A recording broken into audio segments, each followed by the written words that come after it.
Goodbye to you, my trusted friend. Dave and I met Terry Jacks when we were going to junior high school. We had joy, we had fun, we had seasons in the sun. We'd get on the bus in North Vancouver and take the hour-and-a-half long trip over to Terry's dad's place in South Vancouver. We'd sit up in the living room and play him whatever new songs we'd be working on. I've been writing such inviting songs for all these years. He finally gave us the green light, said, yeah, you guys have got something.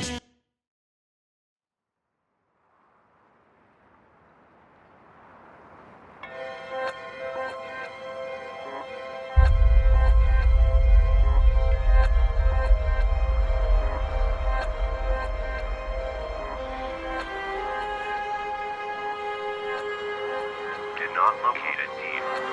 No Dean. His name is David.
The voltage was too high.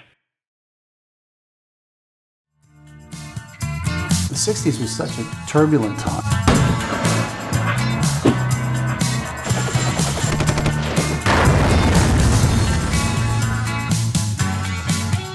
There was never a time like that. Ladies and gentlemen, the Beatles. I snuck into the concert. I walked in at about 4 o'clock in the afternoon. The gates were wide open. So I just crept up into the stands, hid underneath the stands till about 7 o'clock, and then crept down and mixed with the crowd.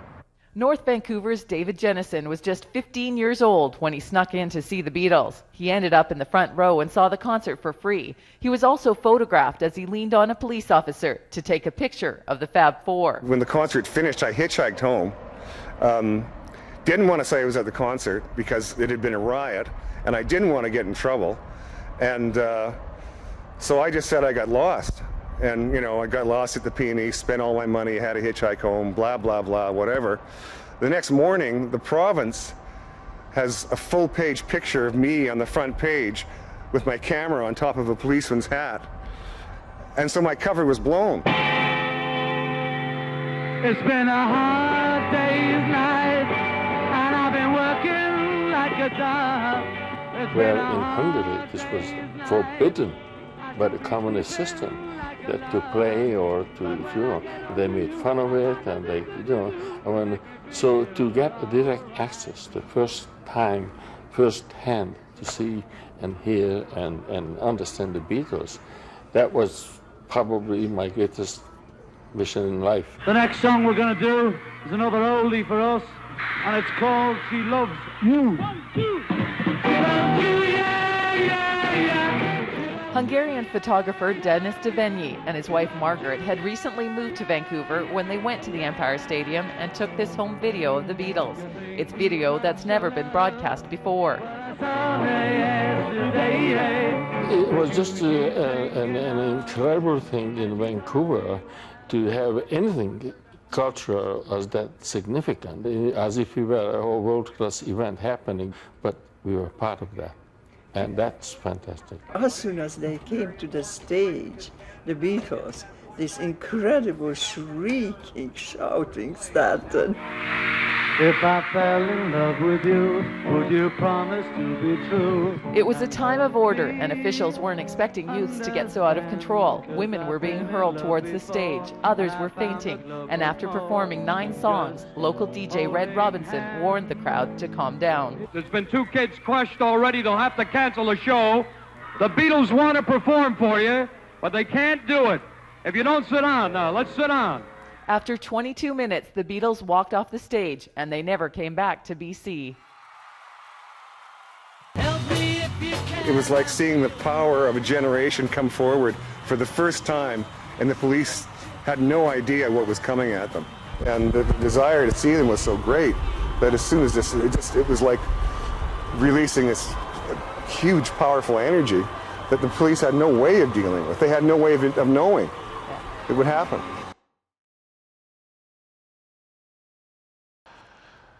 Oh my God. I see my old room up there. Remember one night Dave and I had a fight on our way to a gig, and he wouldn't let me in the bathroom.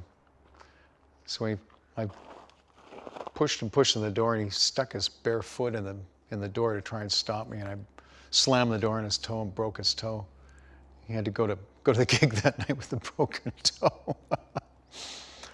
But yeah, old Edna Jensen owned this house. She went to sea for a year as a cook on a freighter and rented the house to us. Her son Martin was one of my good friends. So we took over the place for about a year. And yeah, we rehearsed there and had a lot of parties. Went and drank 20-cent beers at the Avalon Hotel. Mrs. Jensen finally came back from sea and just said, no, just carry on as if I'm not even here. So she took her bedroom back upstairs, and we would go to the bar and come back at 2 o'clock in the morning and fire up the amps and start playing and wake her up. She'd come down the stairs and glare at us, but the next morning say, well, you know, just carry on like I'm not even here, you know, like it's young people working together. It's a beautiful thing. We finally drove her insane. She kicked us out. It had remained beautiful, like in pristine shape for many, many years. This is back in 1970 we lived there. And I guess I came back here about 6 months ago and saw this. It's very, very sad. The whole house is almost in ruins now. The thing's leaning over. Yeah, it's just falling apart. The paint has finally started to turn color. It was always a beautiful yellow for many years. Somebody kept it out for a long time. But yeah, it's very sad to see now, for sure. We wrote a lot of songs.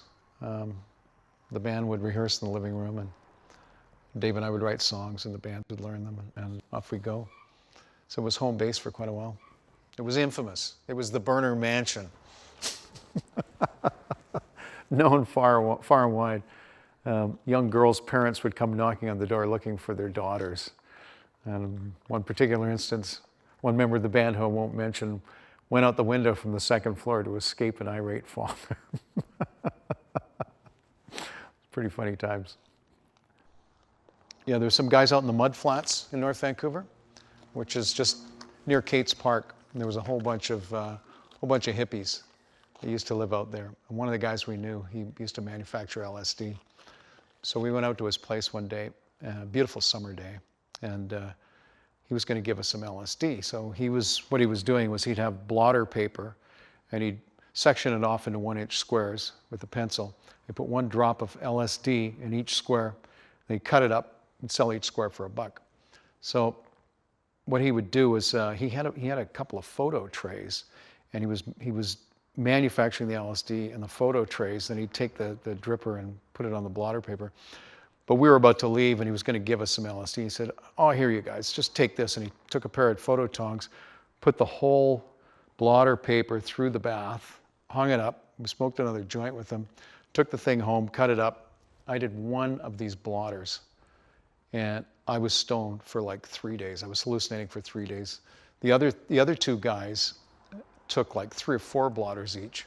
They got in their car and drove all around Vancouver for about 6 hours and finally made their way back again. Apparently, their goal was, when they were stoned in LSD, to drive down the white line of every major street in Vancouver. So they went all the way down Nanaimo, down to Broadway, across Broadway, over to Burnaby, right down the white line everywhere. Came back to Vancouver. They had they didn't see a cop. Nobody stopped them, right? It was like they were being guided by some unknown force and came back safe. And I was sitting under the tree. There was a rock, and I had a ball. I was bouncing this ball on this rock, and it was exploding like paisley. It was like an old Beatles psychedelic cartoon or something. And then Carl finally got out of the truck, and when he got back, got up into the tree. And Edna came out of the house at this point, and she started calling Carl for dinner, right? And Carl looked down at his mom and started talking to her in tongues, like he was speaking some kind of a language that no one understood. And he just jabbered on for about 5 minutes until his mom just went back in the house. She didn't know what was going on with her son, right? But anyways, I ended up hallucinating for 3 days after that. It was just insane. I wasn't down the next morning, as you would expect from an LSD trip. But yeah, that was pretty crazy. That was a fun night, fun day. I think I've come up with an alternate funding plan for your film, possibly, depending on how you answer me. And just some brief discussions about the 3 projects that are underway. I'll try and touch base with you again there in 40 or 45 minutes. You know, my conversations are never 10 minutes. Okay. And we'll talk a bit about finances, too. And we'll talk about Alvin Bishop, too. Okay.